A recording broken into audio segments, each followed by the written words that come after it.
Sa-rin married a sweet, caring man. She had no idea what was waiting for her on the other side of that wedding. Her mother-in-law serves her son steaming, freshly cooked rice. Sa-rin gets 2-day-old leftovers. He gets the best cuts of fish. She gets a sad piece of radish. Sa-rin once brought treats home for the whole family and got scolded for overspending. When Sa-rin has to travel for work, her mother-in-law panics, not about Sa-rin, about how her precious son will survive without her. Then came the birthday. Her mother-in-law's birthday. Sa-rin hadn't forgotten, but her husband, Gu-young, blew up her phone with reminders anyway and specifically asked for seaweed soup at breakfast. So the night before, they went to his parents' house to prepare. Sa-rin brought flowers, tried to help with the fruit, had to Google how to cut a melon. The platter turned out fine, but the mother-in-law noticed her son looked tired and immediately sent him to rest, without a glance at Sa-rin, who had been on her feet just as long. She reminded Sa-rin to take good care of her precious boy. Sa-rin sat there massaging her own legs just to stay awake. The next morning, before sunrise, Sa-rin tried to wake Gu-young to help with the birthday meal. He didn't budge. She spent 2 hours alone in the kitchen, cooking a full feast. Her mother-in-law's first reaction: tell her daughter to take photos of the food. Gu-young said nothing. At the table, Sa-rin discovered the seaweed soup wasn't even her mother-in-law's favorite. It was the younger sister's. No one noticed when she couldn't reach a piece of meat across the table. When she finished eating quickly, her mother-in-law scolded her for eating like a pig. Sa-rin excused herself to prepare fruit. The moment she brought the platter out, her mother-in-law told her to go wash the dishes instead. She'd eat the fruit later. Sa-rin carried load after load to the sink. The family laughed and talked while she worked alone. By the time she finished, only a few pieces of kiwi remained. Sa-rin doesn't like kiwi. That evening was the birthday dinner, during rush hour. Sa-rin was frantic about being late. The older son and his wife, Hye-rin, arrived first. When the younger sister suggested ordering seaweed soup, Hye-rin pointed out Sa-rin had already made it that morning. The mother-in-law beamed, praising Sa-rin. Everyone joined in, except Hye-rin, who looked around the table and asked one clean, sharp question. Why did everyone let her cook the entire birthday meal alone? The younger siblings mumbled about oversleeping. The mother-in-law said, "My son doesn't know how to do housework." Hye-rin didn't blink. So on mom and dad's birthdays, the sons do nothing and the new daughter-in-law works? There's no rule that says a daughter-in-law has to do anything. It's ridiculous. She paused. And it's worse that no one considered Sa-rin has a job. The family seethed. No one had an answer. When Sa-rin and Gu-young arrived, her pregnant sister-in-law reassured her she'd just gotten there herself. But on the drive home, Sa-rin couldn't stop thinking about Hye-rin. She asked Gu-young who she was. He shrugged. She'd always done things her own way. Hye-rin remembers exactly when she became that person. The previous year, at the Mid-Autumn Festival, she'd arrived home with her husband, and within minutes his mother had sent him off to rest and pulled her into the kitchen. The younger siblings went out on a date. Hye-rin gathered everyone together. My husband is tired, so he's resting. Dad wants to drink. My sister and brother-in-law want to go out. Mom is making dinner. Just because I'm the daughter-in-law, does that automatically mean I do all the housework? Her sister-in-law called her crazy. Her uncle-in-law said it was natural for a daughter-in-law to help. Then his phone rang and he walked off. Hye-rin reminded her husband of his promise, said a calm goodbye to the family, and left. Her mother-in-law stood frozen. The older son went home intending to cook. His mother chased him out of the kitchen. Men didn't belong there. She raged about her daughter-in-law's arrogance. The father-in-law muttered about his son's weakness. No one cooked. Back in the present, Sa-rin suddenly remembered her in-law's wedding anniversary. Her co-workers marveled that she kept track of all of it, managed all of it, alone. That evening, her mother-in-law called sweetly, asking if Sa-rin had eaten. Sa-rin mentioned that Gu-young had made breakfast. The sweetness vanished. A good wife always prepares breakfast for her husband. At dinner, the mother-in-law served her son fresh rice. Sa-rin got the leftovers again. Big piece of fish for him, a piece of radish for her. At home, Gu-young feebly offered to talk to his mother. Then he held up the gift she'd sent for Sa-rin, an apron. He was excited about the design options. Sa-rin vented to 2 married friends. It turned out they all had the same story. She thought of a Tolstoy line, "Happy families are all alike. Every unhappy family is unhappy in its own way." The next morning, Gu Young told her they had to visit his grandfather's grave to burn incense. He asked her to go early and help his mother because, his words, he had never done housework. Sa-rin stared at him. She'd never even met his grandfather. At the house, before she could sit down, her mother-in-law sent her to the kitchen. When Gu Young offered to help, his mother sent him to drink with the men. Kitchen was no place for a man. She turned to Sa-rin and said it with a straight face, "Men can't help with these things." The men drank and laughed. The women cooked. On the drive home, Sa-rin confronted Gu Young. He argued that if he started doing housework now, his mother would blame her for changing him. They fought. He complained about work stress. Sa-rin got out of the car. At a coffee shop, she got a call from Sa-rin, who offered her a concert ticket and quietly told her ancestral rituals weren't their responsibility. Neither of them was obligated to be there. Sa-rin's head spun. Even this exhausted her. That night, her sister-in-law gave birth. The next day, the mother-in-law arrived at the hospital full of excitement and got politely turned away. Her daughter-in-law had already hired a babysitter. She tried to visit her own daughter next, also busy. She ended up calling Sa-rin. Meanwhile, the younger sister's husband was home playing video games, refusing to look for work. When confronted, he exploded and pointed out that he had never even bought his own mother a piece of clothing, yet to keep the peace, she'd taken her mother-in-law on a full shopping trip.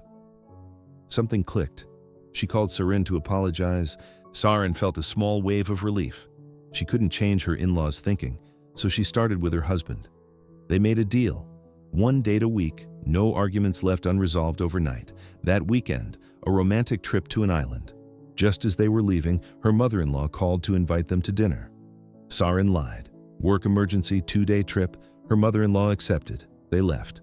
It was also Sa-rin's birthday. Gu Young had planned a surprise. While she enjoyed the trip, her sister-in-law saw the vacation photos online, felt a pang of envy, and mentioned them to her own mother. Her mother-in-law found out. Sa-rin's lie unraveled on the drive home.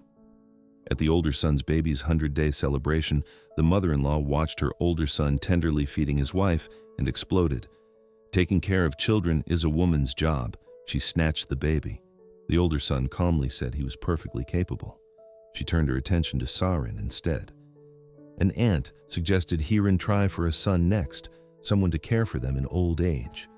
The father-in-law agreed. Sa-rin picked up her daughter, handed her to her husband, and walked away.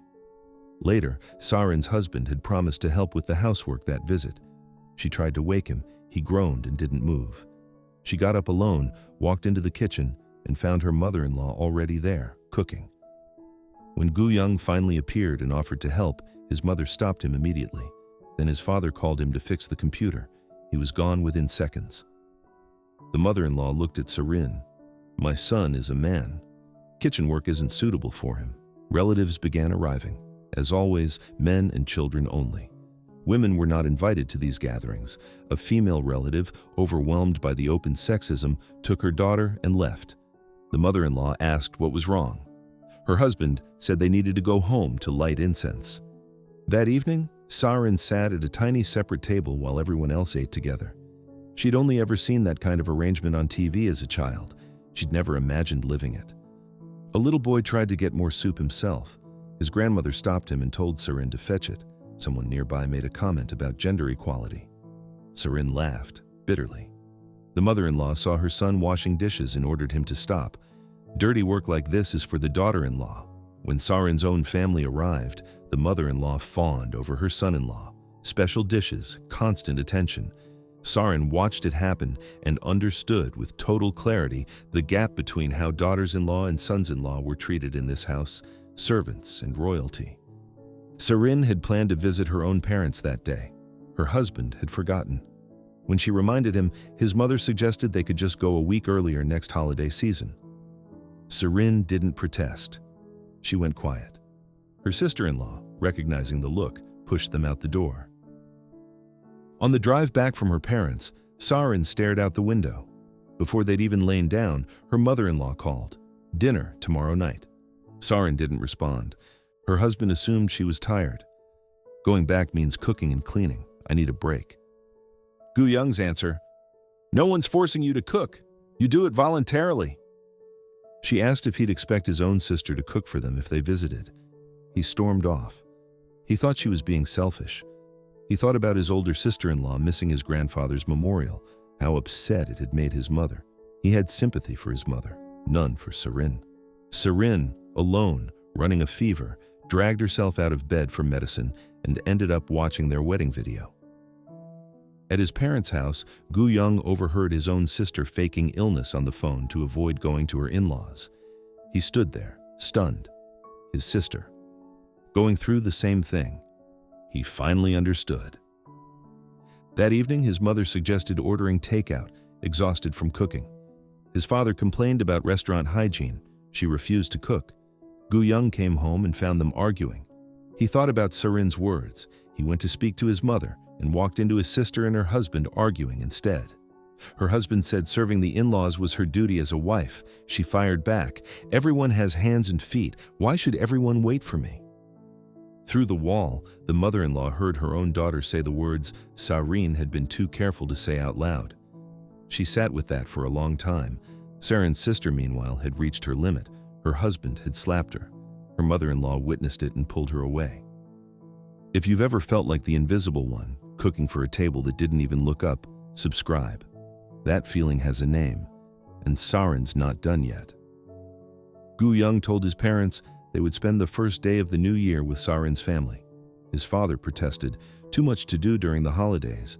How would they manage without the daughter-in-law? His mother, to everyone's surprise, quietly agreed.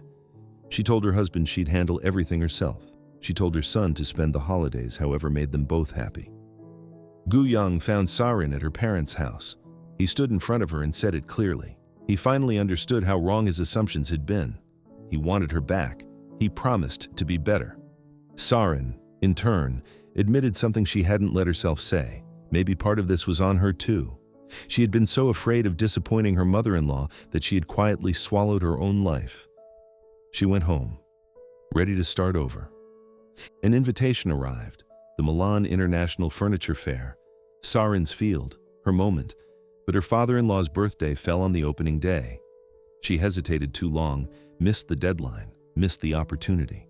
Her mother-in-law, having heard about it, quietly sent her the money for next year's plane ticket. Sa-rin attended the birthday, and she realized something. The choice itself had changed her. She had stopped performing obedience. She had started choosing. When her in-laws criticized her for letting their grandchild get sick, she didn't apologize. She asked plainly what rule said a mother had to take care of a child. Her in-laws stared at her in silence. One evening, her mother-in-law called them for dinner. Sa-rin went, did the dishes as usual, then walked into the living room and found a plate of fruit her mother-in-law had set aside just for her. Sa-rin stopped. She remembered the birthday dinner, the kiwi, the empty plate after 2 hours of dishes. She sat down and ate the fruit. Her mother-in-law mentioned she'd had a dream that Sa-rin was pregnant. Sa-rin nearly choked. Her father-in-law chimed in, time for a grandchild. The pressure landed on Sa-rin like a stone. She nodded. On the way out, her mother-in-law handed her a bag of bread. It was expired. "It's still good." It turned out to be more than a dream. Sa-rin noticed her period was late. Waves of nausea at lunch. She bought indigestion medicine. The pharmacist suggested a pregnancy test. Sa-rin was skeptical. She bought one anyway. 2 lines. She bought a second test, then sat with it alone. They had planned to wait 2 years. This threw everything into disarray. Gu-young came home, found the tests in the bathroom, and was instantly ecstatic. Sa-rin felt something closer to panic. She went to the hospital. Confirmed. He wanted to tell his mother immediately. Sa-rin asked him to wait. He didn't understand why. He told his family anyway. Sa-rin received a flood of congratulations she didn't know how to face. Her co-workers noticed something was wrong. "Just a little sore," she said. Her boss suggested handing her project to someone else. Pregnancy and a growing belly would slow things down. She stood outside his office and looked down at her sneakers. The heels were gone. Her husband had asked her to switch. The music in the car was classical now, better for fetal development. She was being managed. At a birthday barbecue for her best friend, Sa-rin heard something that lodged in her chest. Her friend, exhausted, mother of twins, husband who never helped, said quietly, "If it weren't for my child, I would have divorced him long ago." Sa-rin thought about becoming a mother and felt afraid. She didn't want the baby, not yet. She didn't know how to say it. At the hospital, she heard the heartbeat.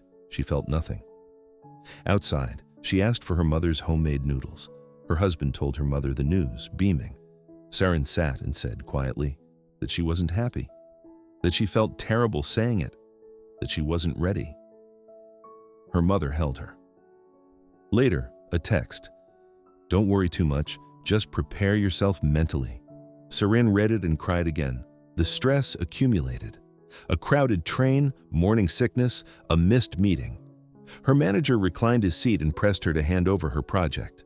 Her team leader fought for her. At home, baby items covered the floor. Sa-rin was exhausted. Gu-young bought 2 pairs of tiny baby shoes, grinning, and announced them as a surprise. Sa-rin looked at them and said quietly, "Shouldn't I be the one getting a gift?" He didn't hear it. She lay in bed and stared at the ceiling. Then came the complication. At her checkup, low amniotic fluid. The baby had shifted position. The doctor recommended a C-section. Sa-rin had no choice but to be admitted. Her husband had just turned down company housing, too caught up in the excitement to think practically. Her project, her career, the partner company that had wanted to work exclusively with her, all of it now uncertain. A woman who had been asked to carry too much for too long. A husband who was finally learning how to stand beside her. And a family that was only now beginning to understand that love without boundaries becomes control.